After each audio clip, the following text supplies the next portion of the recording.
The sun was high, casting golden streaks across the water as I leaned back on my lounge chair, feeling the warmth seep into my skin. It was one of those rare days when I felt like I could just exist without judgment, without the stares, without the awkward glances. The pool was mostly empty, just a couple of older residents doing slow laps, a mother watching her kids splash around in the shallow end, and me enjoying the moment.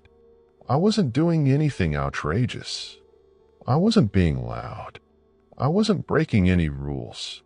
I was simply sitting by the pool in my bikini, my wheelchair neatly parked beside me, sipping on an ice-cold lemonade.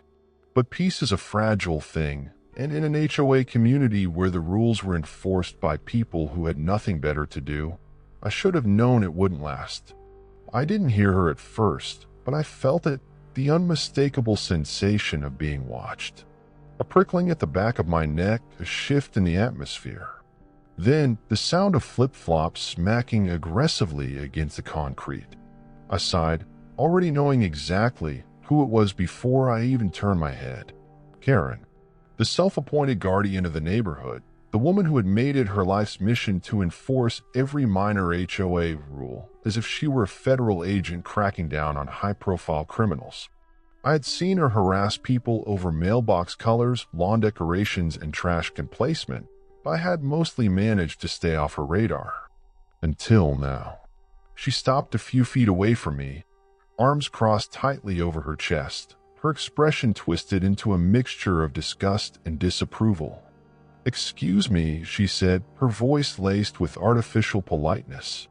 I took a slow sip of my drink before looking up at her. "Yes," I said, feigning innocence, though I already knew where this was going. "Residents only," she announced, her beady eyes scanning me like she was waiting for me to crack under interrogation. I stared at her, unimpressed.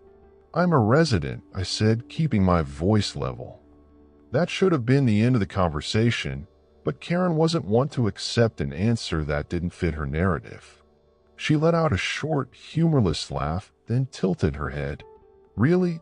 she said, as if I had just told her I was the CEO of a Fortune 500 company. "Which unit?"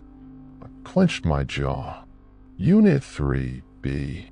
She blinked, clearly not expecting me to have an answer. I watched her process this new information, her lips pursing tighter. But Karen was never one to back down, and now that she had decided I was a problem, she wasn't about to let it go. Her gaze flicked down to my wheelchair, then to my swimsuit. I saw the exact moment her disapproval shifted from general suspicion to outright disgust. "I just find it interesting," she said, her tone dripping with condescension, "that you would be here. And that." She gestured vaguely at my bikini, her nose wrinkling like she had just smelled something unpleasant. "We do have community standards, you know." I exhaled slowly, forcing myself to remain calm. "And what exactly is the problem?" I asked, my voice steady despite the anger simmering beneath my skin. Karen crossed her arms tighter, as if she were holding herself back from saying what she really wanted to say. "Look," she said, voice lowering as if she were about to do me a favor, "I don't want to make a scene, but we have rules about appropriate pool attire, and I just don't think." She trailed off, her eyes darting to my body, then to my wheelchair. She knew exactly what she was implying, and she wanted me to pick up on it without her having to say it outright. I let out a humorless laugh. "You mean you don't think I should be here?" Her lips pressed into a thin line. "Some of the other residents might find it distracting," she said finally, pretending to choose her words carefully. Distracting. I had heard that word before. It was what people said when they wanted to disguise their discomfort as concern. It was the word they used when they wanted to justify treating someone differently without admitting to outright discrimination. I leaned back in my chair, refusing to shrink under her scrutiny. "I live here. I have every right to be at this pool. Just like you." Karen scoffed, rolling her eyes. "You don't have to get defensive," she said, as if I were the unreasonable one. "I'm just saying this is a family-friendly environment. We have standards to maintain. I stared at her, my patience wearing dangerously thin.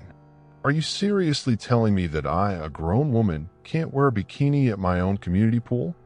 She flinched slightly, realizing how bad that sounded. But instead of backing off, she doubled down. Look, I don't make the rules, she said with an exaggerated shrug. I'm just enforcing them. I raised an eyebrow. Then show me the rule that says disabled people can't wear swimsuits. Her jaw clenched. That's not what I said. No, but it's what you meant. The tension thickened between us. The mother watching her kids had gone silent, clearly eavesdropping, and even the elderly couple's swimming laps had slowed, their gazes drifting toward the scene unfolding between us. Karen must have realized she was losing this battle, because her face twisted into something smug, something victorious. She pulled out her phone. Well, she said, her voice suddenly syrupy sweet, we'll just see what the authorities have to say about that. I frowned, my stomach twisting. Wait, are you seriously calling the cops right now? Karen didn't answer. She was already dialing. Yes, I'd like to report a disturbance at the community pool, she said into the phone, her eyes locking onto mine with something almost gleeful. There's someone here who doesn't belong. The air around me felt thick with disbelief as I watched Karen talk to the dispatcher, her voice artificially high and distressed, like she was describing an actual emergency. Yes, right now, at the community pool, she insisted, casting me a triumphant glance. It's just very unsettling. I don't know how they got in, but they don't seem to belong here, and I really don't feel safe. I clenched my fists, feeling my nails dig into my palms. I don't feel safe. The audacity of those words burned through me. I had been sitting there, minding my own business, literally just existing, and somehow I was the threat. The woman who had approached me, harassed me, and escalated the situation without reason was now playing the victim, weaponizing her discomfort against me in the most dangerous way possible. The mother at the shallow end shot me an apologetic glance. The elderly couple whispered to each other, looking unsure. No one was stepping in. No one ever did. Karen ended the call and tucked her phone away with a smug smile. They'll be here soon, she said, crossing her arms like she had already won. I took a slow, steady breath. You just wasted emergency services time over your own ignorance, I said, my voice calm but sharp. Karen scoffed. I reported a suspicious person causing a disturbance. If you don't want to deal with the consequences, maybe you shouldn't be somewhere you're not supposed to be. I wanted to scream. Instead, I folded my arms and stared at her, refusing to give her the reaction she wanted. I live here, I repeated slowly, deliberately, like I was speaking to a child. Karen just smirked. We'll see about that. Minutes passed, the tension hanging between us like a storm cloud. Then the sound of sirens pierced the air, and my stomach twisted.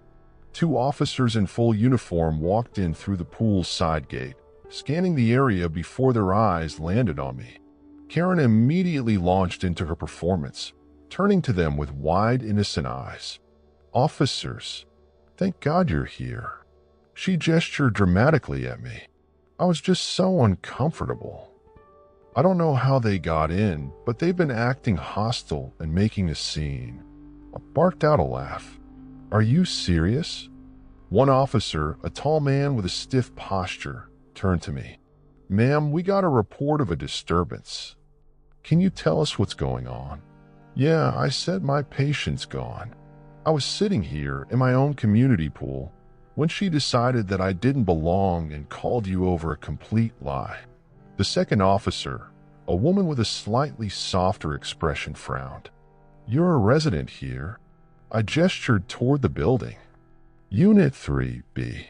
I have a key fob, a lease, and every right to be here. She just doesn't like that I look like I don't belong. Karen let out a sharp, bitter laugh. Oh, please, don't try to turn this into something it's not. She turned to the officers with a look of exaggerated patience. Listen, I'm just looking out for the community. There have been incidents lately, and I was just trying to be cautious. The male officer nodded slightly, as if he understood where she was coming from. That's when I felt it. That sinking feeling in my gut, the creeping realization that this wasn't going to go my way. They weren't outright accusing me of anything, but they weren't shutting her down either. They were treating this like a misunderstanding instead of what it really was, blatant discrimination. The female officer exhaled, turning back to me. Do you have ID on you?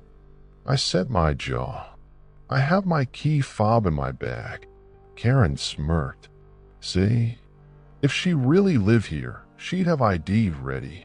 I turned to her so fast that she actually flinched. Oh, I'm sorry. Do you carry your lease around at all times? Her smugness faltered for just a second before she straightened, brushing off my words. The officer gave me a tight nod. Why don't you go ahead and grab it? I didn't move. I was tired.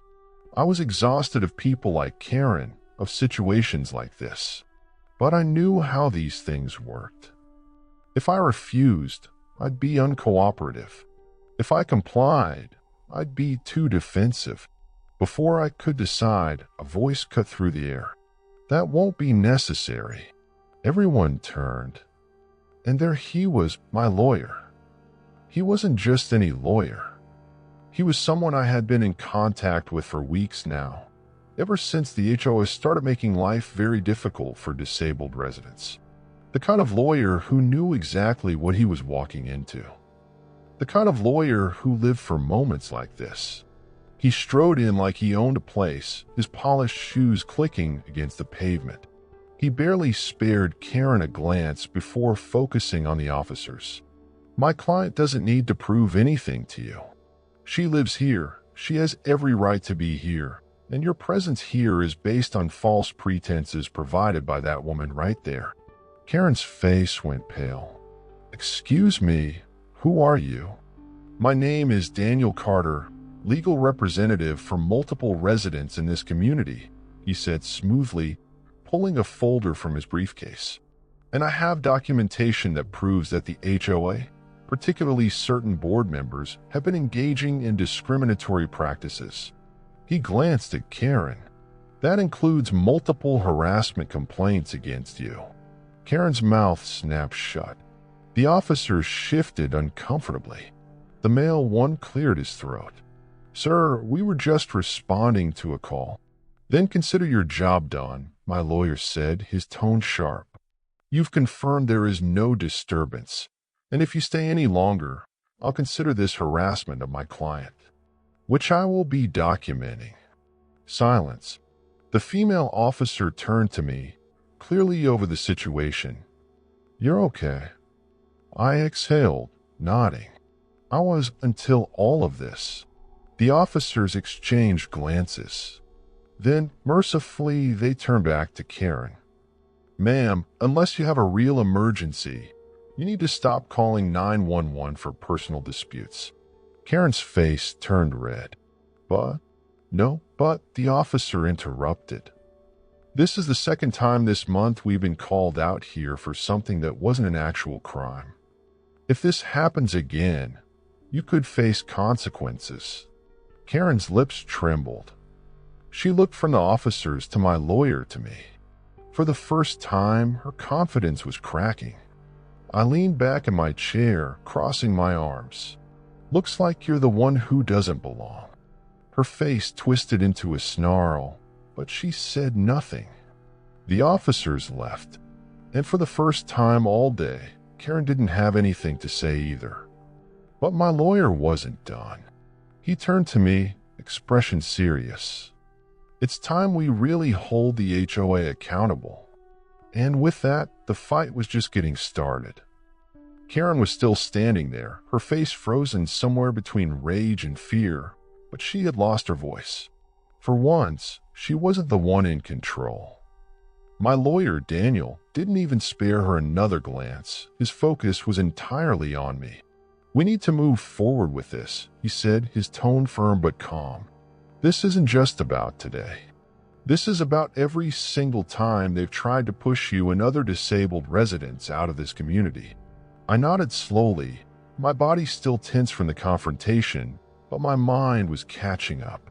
I had known for a while that the HOA was corrupt, but I had never been able to do anything about it.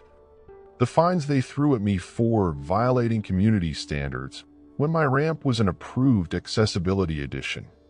The sudden increase in my HOA fees with no explanation.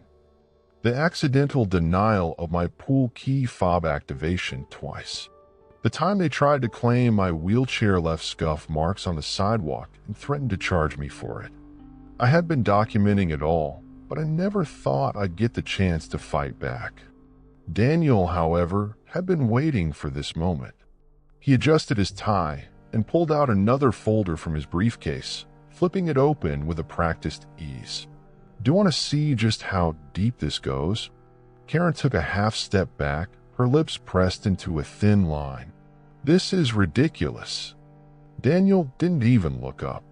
HOA board member Karen Matthews, he read, his voice cool and professional.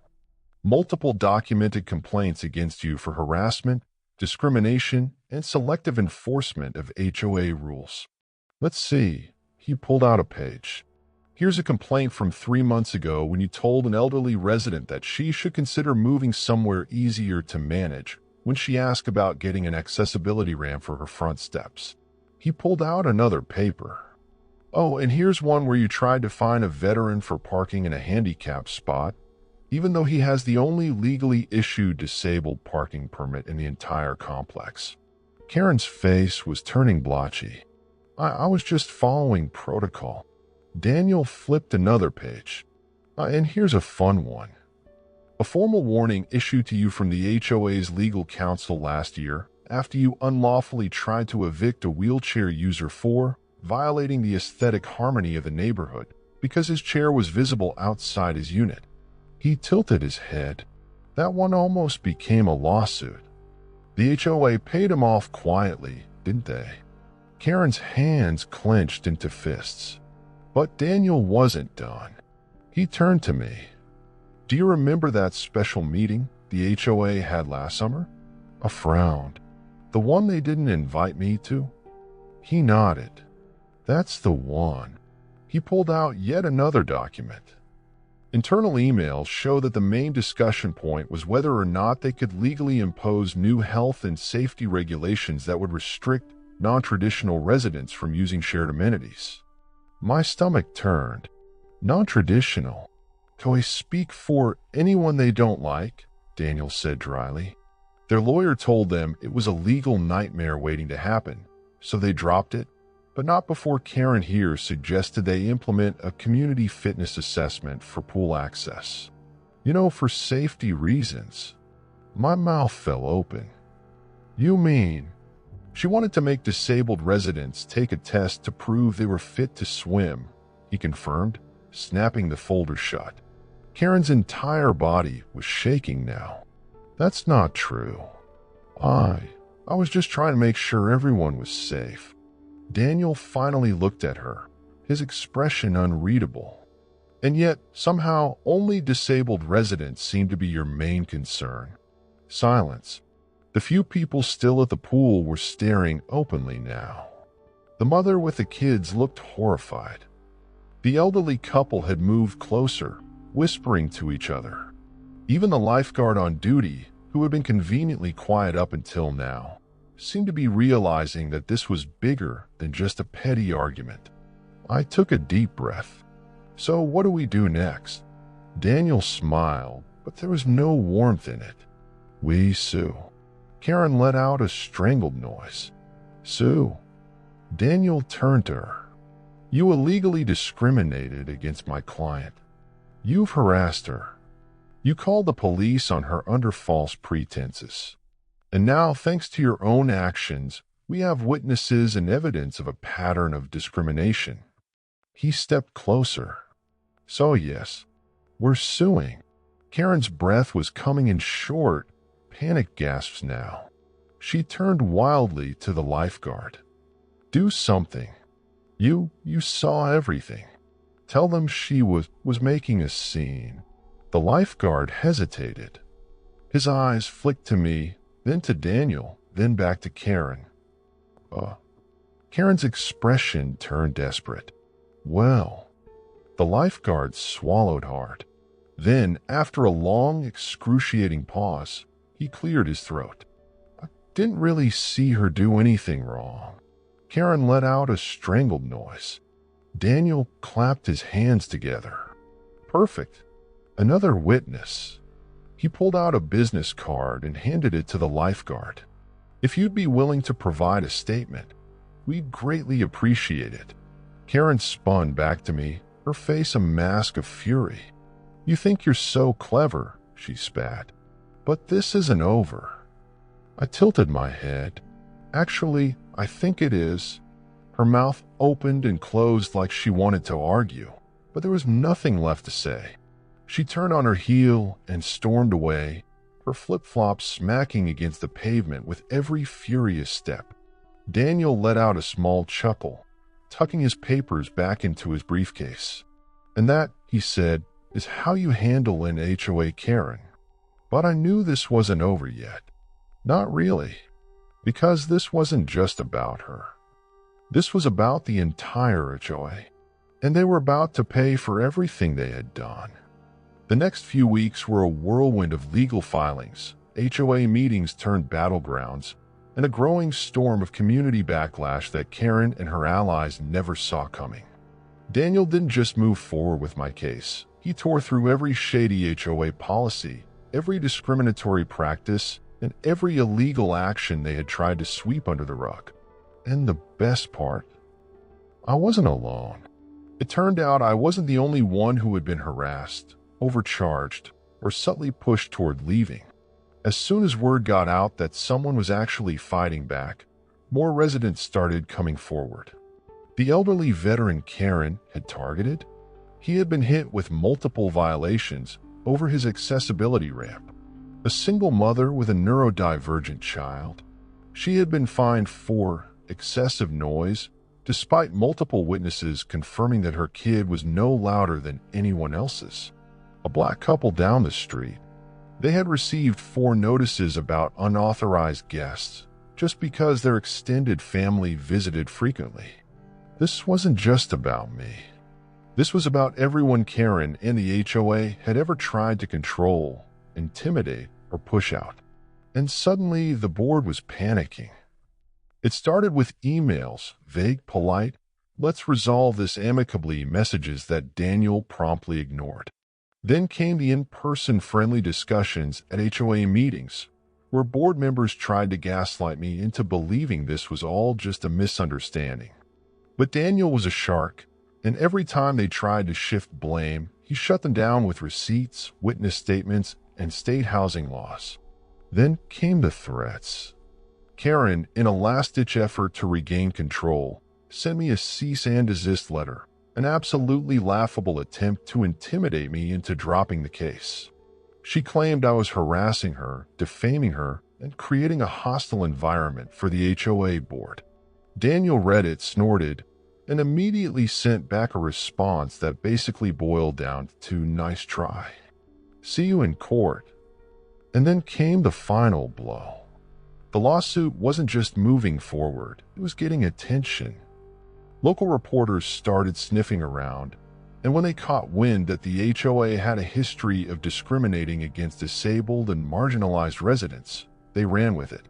One news station did an entire segment on predatory HOA boards, and guess who they used as their main example? Karen. The footage of her calling 911 on me leaked. The audio of her saying she was just making sure the pool stayed classy went viral. Suddenly, her face was everywhere, on social media, on neighborhood forums, on local news channels running the story on repeat. And the fallout was brutal. Karen was forced to resign from the HOA board, but that wasn't even the worst of it. See, when you spend years wielding power like a tyrant, you make enemies, and those enemies were more than happy to speak up once she was vulnerable. A former HOA treasurer came forward with receipts proving that Karen had been embezzling funds, tiny amounts at first, but over the years, it had added up to thousands. Another resident found evidence that Karen had been using HOA resources for personal expenses, including landscaping for her own yard. And then the final nail in the coffin, an audit. The HOA's own legal team turned against her when it became clear that she was a liability. They launched a full investigation into all of her past actions, and by the time they were done, Karen wasn't just out of power. She was sued by the HOA itself. And I won my case. The settlement was more than just financial compensation. It was a full overhaul of the HOA's policies. New regulations were put in place to ensure disabled residents were never discriminated against again. HOA fees had to be publicly justified. The arbitrary fines that had been used as a weapon against residents wiped away. And the best part, I got to sit at the next HOA meeting as a newly elected board member. Because after everything they had put me through, after every attempt to silence me, the community had made their voices loud and clear. Karen was gone, and I was here to stay.